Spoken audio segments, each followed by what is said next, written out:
This is 3 minutes, all boxing. This is One Round with George. Ever since I was a kid and saw Sugar Ray Leonard fight, I've loved boxing. I was at HBO for 15 years as a feature producer, won a few sports Emmys. Not bad. I got to travel the world and tell the great stories of these fighters. Maybe something of a rooting interest in Alexander among the entire HBO Sports crew here, because Alexander's manager is former HBO Sports producer George Jakovic.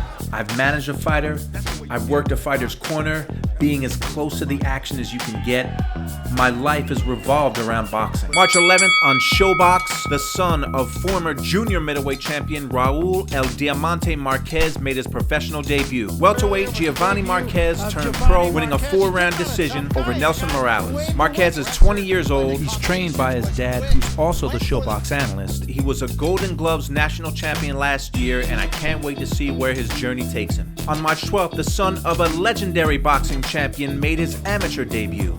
Emmanuel Pacquiao Jr., the son of former 8th division champion and the legendary Manny Pacquiao, made his amateur debut in San Diego, California, winning a 4-round decision over Nelson Morales. He's going to continue training at the legendary Wild Card in Los Angeles, where his father trained for years. March 12th on DAZN gave us what so far is the fight of the year. Featherweight champion Lee Wood defended his belt against unbeaten Irishman Michael Mick Conlan. At the end of round 1, Conlan dropped Wood with a thunderous left hand. Looked like the fight might be over. This fight didn't look like it was going to go beyond round 2. Wood was shaky. Somehow he survived, got back into the fight. At the end of the fight, Conlan started to tire. Round 11, Wood knocked Conlan down. He went into the 12th round behind on all 3 cards, and what he did was dramatically knock Mick Conlan out of the ring, defending his title in one of the best fights of the year. There was a few scary moments after the fight. Conlan was taken to a hospital. It was found out he was okay. It was a great fight. I would love to see a rematch. This week, 130-pound champions Oscar Valdez and Shakur Stevenson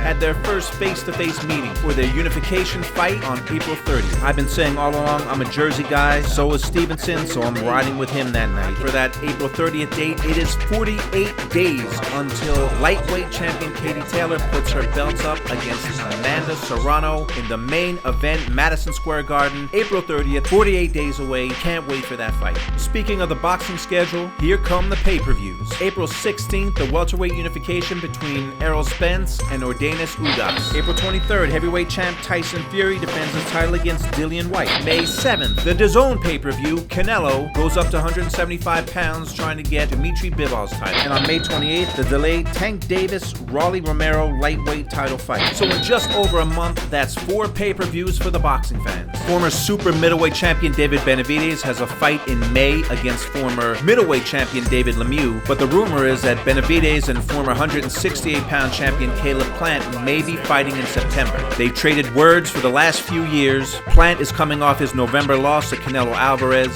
This is a good fight for the 168-pound division. It's a good fight for boxing. Let's see if it gets made. March 13th is 1 year since one of the true legendary champions in boxing passed away.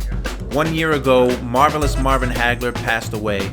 He was a dominant middleweight champion. I had a poster of him on my wall growing up as a kid. I was honored to see him fight, and he is very much missed. That's it. That's the bell. One Round with George is done. That exhilarating 1 round with me is over. Now you can go to my YouTube page. You can like the content, you can subscribe to the page, and there is more coming soon.